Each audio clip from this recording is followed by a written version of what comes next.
जी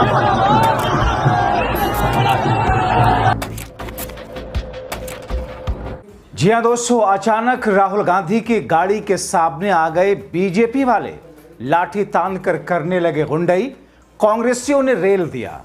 बहुत स्वागत है आप सभी का। आप देख रहे हैं द राजनीति का विशेष सेगमेंट खबर और विश्लेषण। मैं हूं जब्बार खान। दोस्तों, क्या वाकई पूरी की पूरी भारतीय जनता पार्टी इस तौर पर बौखला गई है राहुल गांधी के जनसैलाब को देखकर कि अब बल के प्रयोग से राहुल को रोकने की कोशिश हो रही है? आखिर बिहार में राहुल गांधी के काफिले के सामने भारतीय जनता पार्टी के नेता और कार्यकर्ता झंडा लेकर, लाठी डंडे लेकर के क्यों आ गए और क्यों कांग्रेस के कार्यकर्ताओं और नेताओं के साथ में भिड़ गए? आखिर क्या हुआ जब दोनों तरफ से गुत्थम गुत्थे हुए और फिर कांग्रेस पार्टी के, जैसा कि कांग्रेस में राहुल और दूसरे लोगों ने वीडियो डालकर लिखा कि कांग्रेस के बबर शेरों ने ऐसा खदेड़ा कि वो सर पर पैर रखकर भागे। क्या है पूरा माजरा आपको विस्तार से बताएंगे, लेकिन देश के एक पूर्व सीजीआई ने कैसे चुनाव आयोग को लेकर सवाल खड़े किए, सब कुछ आपको विस्तार से बताते हैं। दोस्तों, सबसे पहले आपको एक वीडियो दिखाते हैं। ये वीडियो देखिए और अंदाजा लगाइए कि राहुल के आंदोलन से किस तरह सत्ता पक्ष हताश, परेशान, घबराया है। अब मानसिक संतुलन सा खो बैठा है। राहुल की जनसैलाब वाली यात्रा को रोकने के लिए बीजेपी का झंडा लेकर राहुल की यात्रा में शामिल वहां पर कांग्रेस पार्टी के नेताओं के साथ में किस तौर में बिहार वासियों से बीजेपी के नेता कार्यकर्ता लाठी डंडों से भिड़ जाते हैं, राहुल गांधी की गाड़ी के सामने आ जाते हैं।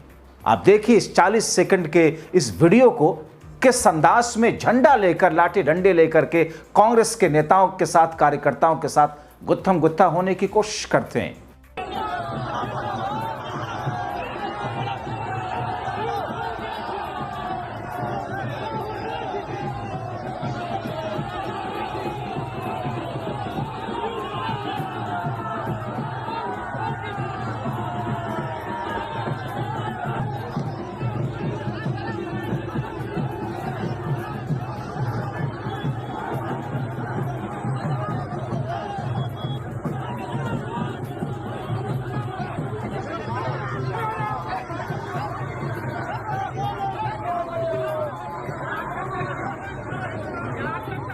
दोस्तों, इस वीडियो को शेयर करते हुए उदय भानु ने लिखा कि वोट चोरों ने कुछ भाजपाइयों को यात्रा में विघ्न डालने भेजा था, लेकिन संघी डरपोक ही होते हैं। राहुल गांधी जी के बबर शेरों ने ससम्मान उन्हें फिलहाल खदेड़ दिया। अगला नंबर कुर्सी पर बैठे चोरों का है। दोस्तों, सोचिए राहुल के जरिए शुरू किए गए आंदोलन और उनके बिहार में चल रहे जनसैलाब वाली यात्रा का प्रभाव क्या है। किस तौर पर बिहार से लेकर के दिल्ली और दिल्ली से लेकर के कश्मीर से कन्याकुमारी, गुजरात से लेकर बंगाल तक किस तौर पर राहुल राहुल हो रहा है।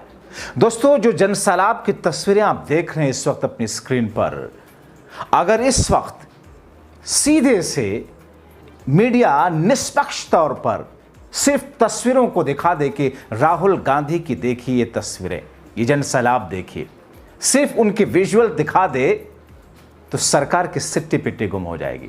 लेकिन आप देख रहे हैं एक भी तनिक भी कवरेज मेन स्ट्रीम मीडिया ने बिहार में इस जन आंदोलन को नहीं मिल रही है।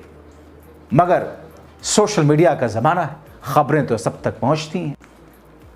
दोस्तों, इस बीच में एक और खबर आई। देश के पूर्व सीजीआई, उनका एक बयान।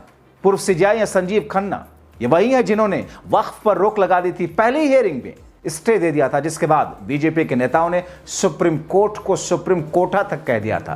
तो दोस्तों, ये वही सीजीआई खन्ना थे जिन्होंने वक्फ की पहली सुनवाई पर ही उस पर स्टे दे दिया था, जिसके बाद बीजेपी के नेताओं ने सुप्रीम कोर्ट को सुप्रीम कोर्टा तक कहा था।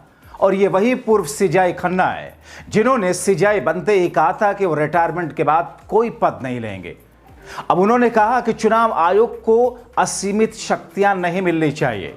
दोस्तों, पूर्व सीजीआई संजीव खन्ना कहते हैं कि इस प्रकार के असीमित अधिकार किसी एक संस्था को देना संतुलित लोकतांत्रिक प्रक्रिया के दृष्टिकोण से चिंताजनक हो सकता है। पूर्व सीजेआई खन्ना ने संसद की समिति को आगाह किया कि यदि निर्वाचन आयोग किसी राज्य में, दरअसल दोस्तों वन नेशन वन इलेक्शन को लेकर के संसद की समिति इस पर पूरा मंथन कर रही है और इन्हीं तमाम चीजों के संदर्भ में उन्होंने कहा कि अगर चुनाव आयोग किसी राज्य में चुनाव स्थगित करने का अधिकार उसके पास में हो जाता है तो फिर नतीजा इसका अप्रत्यक्ष रूप से राष्ट्रपति शासन के रूप में हो सकता है। तो ऐसी स्थिति में सीधे सीधे राष्ट्रपति शासन का मतलब यह है कि केंद्र सरकार के हाथ में उस राज्य की सरकार आ जाएगी, केंद्र सरकार उस जगह को अपनी तरीके से चलाने लग जाएगा। ऐसी स्थिति में पूर्व सीजेआई संजीव खन्ना का जो बयान है मौजूदा वक्त में कहीं ना कहीं चुनाव आयोग से जोड़ा जा रहा है। तो ऐसे में क्या चुनाव आयोग को लेकर के देश के बुद्धिजीवी भी अब खुल करके राहुल वाले ट्रैक पर चलने शुरू हो रहे? और दोस्तों वापस फिर से राहुल गांधी की उस रैली पर आते हैं जिसमें भारतीय जनता पार्टी के नेताओं ने घुस करके रोकने की कोशिश की। दोस्तों राहुल गांधी जब उनके लोग, जिसे वो बबरशेर कहते हैं, और जिस अंदाज में उनके एक नेता ने ये कहा, ये लिखा सोशल मीडिया पर कि बबरशेरों ने उनको खदेड़ दिया, जन आंदोलन आगे बढ़ा, विशाल रूप और ज्यादा लेता हुआ जा रहा है, विरोधी भी इसमें शामिल होते जा रहे हैं। अब आप इस वीडियो को देखिए कैसे राहुल की गाड़ी के पास अचानक एक बुजुर्ग व्यक्ति पहुंचते हैं जिन्हें राहुल ने गाड़ी पर ऊपर बुला लिया, उनसे भी माइक पर बोलने को कहा। राहुल ने कहा कि जो सुबोध कुमार जी के साथ में हुआ वही लाखों लोगों के साथ बिहार में हो रहा है। वोट चोरी भारत माता पर आक्रमण है, बिहार की जनता यह होने नहीं देगी। जो शख्स राहुल की गाड़ी पर चढ़े और राहुल गांधी ने उनको माइक दिया बोलने के लिए, उनका नाम सुबोध कुमार था।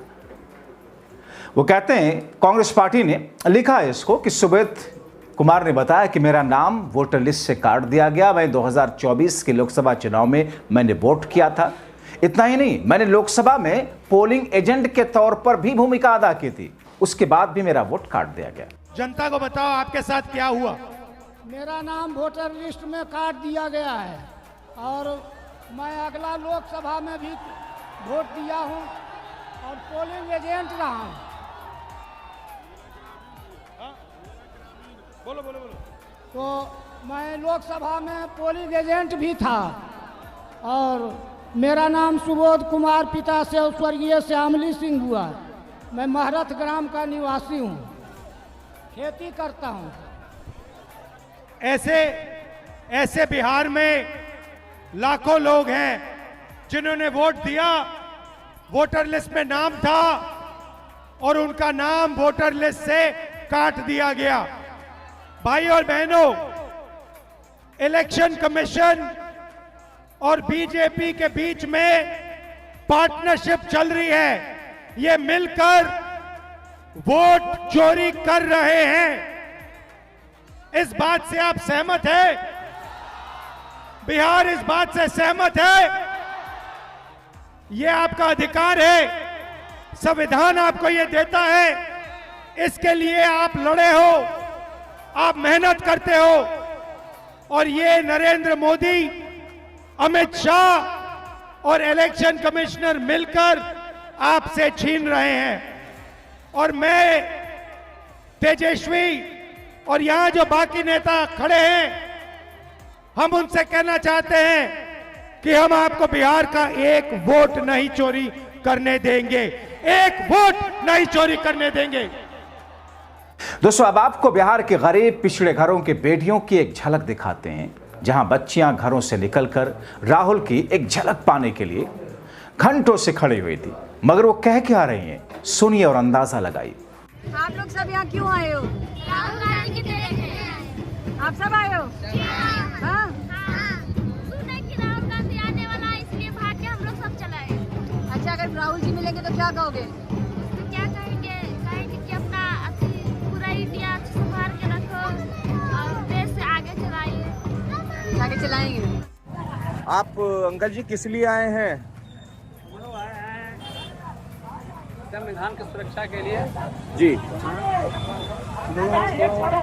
वोट चोरी किया जा रहा है जी। ये सारे नाम लोग कटवाया जा रहा है, गरीबी गुरबा का नाम कट रहा है और हम लोग उसी के चलते आए राहुल गांधी को समर्थन करने के लिए कि आप वोट को बचाइए। अच्छा, कहाँ से आए? हम लोग गोह से आए हैं। कहाँ से? गोह से आए हैं। वो दूर कहाँ पड़ता है? ये दूर है? इसमें पड़ता है औरंगाबाद में। अच्छा, औरंगाबाद में ही है। ठीक ठीक ठीक ठीक। तो क्या लग रहा है, वोट चोरी कर रहे हैं सर? वोट चोरी हो रही है? हाँ, वोट चोरी हो रही है। वोट चोरी हो रही है। वोट चोरी हो रही है। वोट पड़ता है 1000, निकलता है 2000, 1500। कहाँ वोट आ जाता है?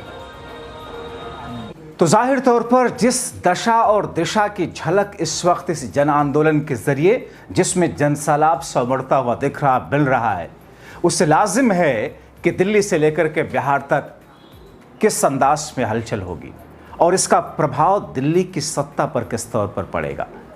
जिस तरीके से बीजेपी के कुछ नेता कार्यकर्ता या भाजपा समर्थक राहुल गांधी की गाड़ी के सामने या राहुल गांधी के काफिले के सामने बीजेपी का झंडा लेकर के दो हाथ करने के लिए उतर पड़ते हैं, दरअसल ये रैली को रोकने की कोशिश तो नहीं है। दरअसल ये वो घबराहट है जो इम्पैक्ट और प्रभाव राहुल गांधी का आंदोलन इस वक्त बिहार समेत पूरे देश में डाल रहा है। आप क्या कह रहे हैं? अपनी राय कमेंट बॉक्स में जरूर लिखें। अभी के लिए इतना ही, बहुत शुक्रिया।